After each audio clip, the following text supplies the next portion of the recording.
सो हाय। आज अभी बारिश हो रही है बहुत प्यारी, और बहुत अच्छा मौसम है इस समय। तो मैंने सोचा किसी ऐसी चीज़ के बारे में बात करता हूँ जो मुझे बहुत अच्छी लगती है। तो मुझे जो चीज़ बहुत अच्छी लगती है वो है चीज़ों के बारे में सोचना। लाइक कोई चीज़ मैं देखता हूँ तो मैं सोचता हूँ कि ये चीज़ काम कैसे करती है। मैं सवाल करता हूँ, खुद से सवाल करता हूँ, और मुझे जितना आता है मैं उस चीज़ के हिसाब से फिर कंक्लूड करता हूँ कि अच्छा ऐसे ऐसे हो सकता है। फिर जो मुझे नहीं आता है वो मैं फिर देखता हूँ, सीखने की कोशिश करता हूँ। तो हमारा जो एजुकेशन सिस्टम है, मेन चीज़ पे आते हैं। हमारा जो एजुकेशन सिस्टम है जैसे वो काम करता है अभी इस समय, तो वो पता है क्या करता है, वो बच्चों को रोबोट बनाता है। वो बच्चों को ऐसी चीज़ें सिखाता है कि बच्चे सिर्फ इंफॉर्मेशन फीड करना सीखें, उसको रिटेन करना या फिर उसको प्रैक्टिकल वे में यूज़ करना ना सीखें। वो बस एक रोबोट बन जाए, वो एक आर्टिफिशियल इंटेलिजेंस बन जाए। देखो, बेसिकली हमें क्या सिखाया जाता है, हमें पीसीएम ऐसे तरीके से पढ़ाई जाती है। लाइक जब मैं भी पढ़ता था, तो मैं किसी का नाम नहीं लूँगा, बट एक मतलब मान लेते हैं कि मेरा कोई एक्स टीचर है। तो व्हाट दे टॉट मी, उन्होंने मुझे ये बताया कि अपने हिसाब से मत लिखो, जो मैंने सिखाया है, जो मैंने बताया वैसे ही लिखो, तभी नंबर मिलेंगे तुमको बोर्ड्स में। बट ऐसा नहीं होना चाहिए ना। Boards is suppose to test your intelligence, your like आपके आपके ज्ञान को नहीं, आपको वो चीज़ कैसे आती है, आपने उसको अपने तरीके से कैसे सीखा, वो चीज़ टेस्ट होनी चाहिए ना हमारी, जब हम एग्ज़ाम्स देते हैं। लेकिन हम लोग जब एग्ज़ाम्स देते हैं उसमें ये चेक किया जाता है कि आपको जो पढ़ाया गया आपने वो चीज़ कितनी याद रखी है, आपको कितने थ्योरम याद है, आपको एग्जैक्टली कितना याद है। इंग्लिश में ये दिक्कत थी मेरे, इंग्लिश सब्जेक्ट में आईसीएसई बोर्ड का हूँ मैं। तो उसमें दिक्कत पता है क्या थी, उसमें ये था कि आपको क्वेश्चन दिया जाएगा और फिर उसमें आपको लिखना है, आपको लेजिट लिखना है जो पैराग्राफ थे, जो आपने पढ़े थे पैराग्राफ, आपको रेजिट वो लिख देने हैं कि हाँ ये ए पॉइंट से बी पॉइंट तक इतने इतने ये चीज़ें थी, I was this I was that. तो वो इंग्लिश में आपको लिखना है, फिर उसके बाद आपको समझाना है कि वो क्या चीज़ है। बट ऐसा ये कोई इस चीज़ से कुछ मैं सीख रहा हूँ, कोई मैं नया चीज़ सीख रहा हूँ। आपको ये सिखाना चाहिए ना कि आपने कोई सेंटेंस पढ़ा, या आपने कोई पोएम पढ़ी, या आपने कोई कहानी पढ़ी, चलो पोएम पे आते हैं, आपने कोई कविता पढ़ी, तो कवि क्या कहना चाहता है आपके शब्दों में, ये होना चाहिए पढ़ाई।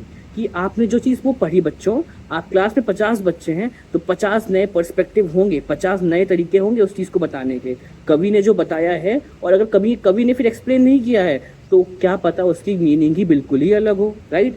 उसने क्या पता किसी और तरीके से लिखा है, लेकिन जब हम उसको पढ़ रहे हैं तो हम अपना तरीका लगा रहे हैं, ठीक है। तो मान लीजिए जब हमारी पुरानी नॉलेज है, राइट, तो एक पर्सन ने 10 लोग बैठे हैं, ठीक है, तो एक को बताया जाएगा, फिर वो दूसरे को बताएगा, फिर वो तीसरे को बताएगा। तो बीच में दिक्कत पता है क्या हो रही है, एक ने पहले ने जो बताया, उसने जो तरीके से बताया और जो बताना चाहा, वो 10 वाले तक पहुंचते पहुंचते वो चेंज हो जाएगी इंटायरली। क्योंकि दूसरा बंदा कुछ और उस चीज को समझेगा और कुछ और बताएगा, और उसमें अपनी चीजें ऐड कर देगा जिससे उसका फायदा है, पर्सनल गेन है। तो ऐसी ही पढ़ाई हो रही है हमारे यहाँ। तो पढ़ाई में क्या होना चाहिए, चलो मैं बताता हूँ क्या होना चाहिए मेरे हिसाब से। मैं गलत हो सकता हूँ, या फिर इस चीज़ को मैं ये नहीं कह रहा हूँ कि मैं जो बता रहा हूँ वो सत्य है, या फिर उसी चीज़ को फॉलो किया जाए। बस उस चीज़ को लेके एक सोल्यूशन बेस्ड थिंकिंग बनाई जाए। बच्चे ऐसे हों जो सोल्यूशन के बारे में सोचे, प्रॉब्लम के बारे में ना सोचे बट लेकिन उससे सोल्यूशन क्या बन सकता है, या फिर इस चीज़ को सॉल्व कैसे कर सकते हैं। प्रॉब्लम सॉल्विंग थिंकिंग होनी चाहिए बच्चों की। ब्रेन स्टॉर्मिंग करें तो वो ये सोचे कि अगर अच्छा ये प्रॉब्लम है, अच्छा पानी की कमी हो रही है, तो वो ये सोचे कि अच्छा रेन वाटर हार्वेस्टिंग कैसे कर सकते हैं, कैसे छत पे पानी कलेक्ट करके, कैसे पाइप पे कलेक्ट करके वाटर टैंक में डाल सकते हैं, कैसे सनलाइट की एनर्जी को यूज़ कर सकते हैं। बहुत बच्चे भी कर रहे हैं, मुझे बहुत अच्छा लगता है वो चीज़ देख के, क्योंकि वो प्रॉब्लम सॉल्विंग कैपेबिलिटी उनकी बढ़ती है, और वही है असली इंटेलिजेंस। उसका टेस्ट होना चाहिए बच्चों का। तो दिक्कत क्या है, 8 पीरियड है, हाँ 8 पीरियड है, 8 घंटे लगभग 6 से 8 घंटे बच्चे पढ़ते हैं, और 15-20 मिनट का उनको ब्रेक मिलता है लंच का, बस। उसमें ना बच्चा कुछ रिटेन कर पाएगा, ना बच्चा कुछ पढ़ पाएगा, ना समझ पाएगा, उसको कोचिंग ही जाना पड़ेगा। और कोचिंग में जाके बच्चा आपका टाइम वेस्ट हो रहा है, पैसे अलग वेस्ट हो रहे हैं, और रिसोर्सेज अलग वेस्ट हो रहा है, सब वेस्ट हो रहा है। सेल्फ स्टडी बच्चा कुछ कर ही नहीं पाएगा। सेल्फ स्टडी सिर्फ वही कर पाएंगे जो उस चीज़ को रिटेन कर पा रहे, जिनकी थिंकिंग या फिर जिनकी सोच या जिनका पढ़ने का तरीका रटने वाला है, वो है एजुकेशन सिस्टम आज का। वही बच्चे उसमें सरवाइव कर पाएंगे। जो बच्चे क्रिएटिव थिंकिंग रखते हैं, या जो बच्चे सच में कुछ करने की लाइक उनमें चेष्टा है, जो बैक बेंचर्स जिनको कहा जाता है, जो सही में कुछ कर सकते हैं, जो चेंज ला सकते हैं, जिनको कॉकरोचेस बोल के या फिर कुछ ऐसी नेगेटिव चीज़ बोल के कि हाँ भाई इसको कुछ नहीं आता है, ये कुछ नहीं समझा सकता है, इसको कुछ नहीं आ रहा है, इसको छोड़ दो। तो टीचर्स को ये नहीं करना चाहिए। शिक्षक शिक्षा देता है, लेकिन उस शिक्षा को अगर शिक्षक टीचर बच्चे तक पहुंचा ही नहीं पा रहा है तो वो शिक्षक ही बर्बाद है, वो शिक्षक ही बेकार है। सीधी सी बात ये। अगर वो अपने घर का गुस्सा या फिर समाज का गुस्सा किसी बच्चे पे, अपनी बीवी पे, और या फिर अपने स्टूडेंट्स पे निकालना है, तो वो बर्बाद है, उससे बेकार शिक्षक नहीं है कोई। सिंपल सी बात ये है। तो रही बात सॉल्यूशन क्या हो सकता है, सोल्यूशन बेस्ड थिंकिंग, राइट। तो सोल्यूशन ये हो सकता है, कॉल आ गई थी, सॉरी। तो सोल्यूशन ये हो सकता है कि डिवाइड किया जाए, जैसे कि टीचर्स भी होते हैं, टीचर्स कितने पीरियड पढ़ाते हैं, टीचर्स भी तो लाइक टीचर्स पढ़ के आते हैं ना, ऑलरेडी टीचर्स पढ़ के आते हैं सब्जेक्ट को, स्टिल उनसे मिस्टेक हो जाती है, स्टिल उनसे गलतियां हो जाती हैं, टीचर्स का कौन हिसाब लेगा? वो तो एक ही तो सब्जेक्ट पढ़ाते हैं ना, स्टिल वो 4-5 पीरियड ही पढ़ाते होंगे, 4-5-6-7 पीरियड ही पढ़ाते होंगे, लेकिन उनको पढ़ाना सेम ही चीज़ है। और एक बच्चे के ऊपर कितना प्रेशर होता है, कितने सब्जेक्ट होते हैं, पीसीएम होता है, आर्ट होता है, साइंस अलग चीज़ है, एक पीसीएम है, उसके बाद ज्योग्राफी, हिस्ट्री, सिविक्स, सब कुछ एक साथ भर देते हैं। उसके बाद कहते हैं बच्चे को, बच्चा पढ़ नहीं पा रहा है, कैसे पढ़ लेगा बच्चा? फिर इस चीज़ को, इसका सोल्यूशन ये हो सकता है कि टाइम डिवाइड किया जाए, लाइक 45 मिनट अगर है पढ़ने का पीरियड, तो उसमें शुरुआत के 15 मिनट या आखिरी के 15 मिनट, चलो शुरुआत के 15 मिनट जो पिछले दिन पढ़ाया गया है उसको प्रैक्टिकल वे में कैसे यूज़ कर सकते हैं, या फिर क्या पढ़ाया गया है, बच्चों को कितना याद है, या फिर उसका रिवीजन कि हाँ ये पढ़ाया गया है, ये प्रैक्टिकल यूज़ है, और अब ये चीज़ ऐसे काम आएगी आगे, ये करना चाहिए। फिर आधा घंटा पढ़ाना चाहिए, उसके बाद 15 मिनट का ब्रेक बच्चों को देना चाहिए, जिसमें वो रेस्ट करें या फिर जो करना है वो करें। इसमें ठीक है, बच्चों को इन्जॉय भी तो करना चाहिए। पढ़ाई ऐसे होनी चाहिए कि बच्चों को मज़ा भी तो आए। बच्चे सिर्फ बोझ की तरह उसको लेंगे तो बोझ ही बन जाएगा उनके लिए। ठीक है, ये हो गया। फिर लंच ब्रेक सिर्फ 15-20-25 मिनट का, कैसे बच्चे खा लेंगे, कैसे क्या कर लेंगे? बच्चे खाएंगे, उसमें खेलेंगे। फिर गेम्स पीरियड नहीं होते हैं। बच्चे जब खेलेंगे कूदेंगे नहीं तो उनकी फिजिकल हेल्थ कैसे बनेगी? कैसे इंडिया मेडल लाएगा? कैसे बच्चों को पता चलेगा कि वो किस स्पोर्ट्स में अच्छे हैं? चलो ठीक है, वो ये भी चीज़ छोड़ दो, जो पहले ऑलरेडी है चीज़ें जिससे बच्चे डिसाइड करते हैं। फिर जो चीज़ें जो उनको अपॉर्चुनिटी मिलनी होती है, वो अपॉर्चुनिटी एग्जिस्ट ही अगर नहीं करती है, तो बच्चे कैसे मेडल लाएंगे? फिर कहते हैं कि बच्चों ने कुछ किया नहीं है, हमारा तो जनरेशन ही बहुत ख़राब है, हमारे पिछले ज़माने में ये था वो था। भाई पिछला ज़माना बदल गया, अब टाइम बदल चुका है, अब बहुत ज़्यादा कंपटीशन है। अगर हर फील्ड में हमें आगे बढ़ना है, इंडिया को अगर आगे बढ़ना है, तो उन्हें पहले सोचना पड़ेगा कि कैसे इस सोल्यूशन बेस्ड थिंकिंग को आगे बढ़ाएं, कैसे चेंज करें। पहले अपना देखो, अपना घर संवारो, उसके बाद दुनिया भर का देखो। पहले अपना घर संवारना जाता है ना, अगर किसी के घर में प्रॉब्लम है, वो 50 लोग को बताने थोड़ी जाएगा, पहले अपने घर की प्रॉब्लम की बात करेगा ना। तो हमें क्या करना चाहिए? पहले अपना घर देखना चाहिए, उसके बाद दुनिया की मदद करनी चाहिए। अगर दुनिया की मदद करेंगे तब आपके घर वाले यही बोलेंगे ना कि आपने क्या किया, अपने घर के लिए क्या किया। जो अपना घर का नहीं है वो दुनिया का भी नहीं है, जो कि सच बात है। तो पहले अपने अंदर कमी देखनी चाहिए सबको, फिर सामने वाले के अंदर कमी देखनी चाहिए, और उस चीज़ को अपने ऊपर हावी भी नहीं होने देना चाहिए कि भाई मैं ही सबसे ये हूँ, मैं वो हूँ।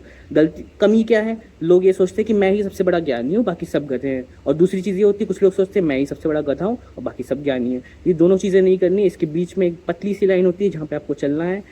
और आप अगर जैसी इस लाइन से भटकेंगे तो आप दोनों जगहों में से कहीं भी जा सकते हैं। और किसी एक्सट्रीमिस्ट थिंकिंग नहीं रखनी चाहिए किसी भी चीज़ को लेके।